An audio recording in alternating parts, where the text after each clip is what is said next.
বাংলাদেশের গর্ব মুস্তাফিজুর রহমান আইএল টি-20তে 2025-26 আসরে দুর্দান্ত ছন্দে রয়েছেন এই বাঁহাতি পেসার।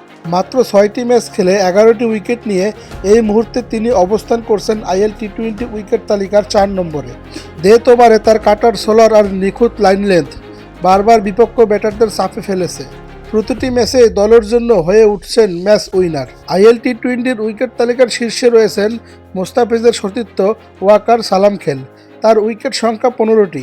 তবে ফর্ম আর অভিজ্ঞতা বিবেচনায় মুস্তাফিজুর রহমানের সামনে সুযোগ আছে খুব দ্রুতই 1 নম্বরে উঠে আসার। যদি ধারাবাহিকতা বজায় রাখতে পারেন তাহলে সেরা বোলিংয়ের পুরস্কার জয় করা মুস্তাফিজুর রহমানের জন্য মোটেও অসম্ভব নয়। তবে প্রশ্ন একটাই, মুস্তাফিজ কি পারবেন আইএল টি-20 উইকেট তালিকার শীর্ষে উঠে আইএল টি-20 যে পুরস্কারটি রয়েছে এই পুরস্কারটি জিতে নিতে? কিন্তু মুস্তাফিজুর রহমানের ভাগ্য খারাপ। সামনেই কয়েকদিন পরে আগামী 26শে ডিসেম্বর শুরু হতে যাচ্ছে বাংলাদেশ প্রিমিয়ার লিগ বিপিএল। আর এই বিপিএলে অংশগ্রহণ করতেই রংপুর রাইডার্সের দলে যোগ দেবেন মুস্তাফিজ।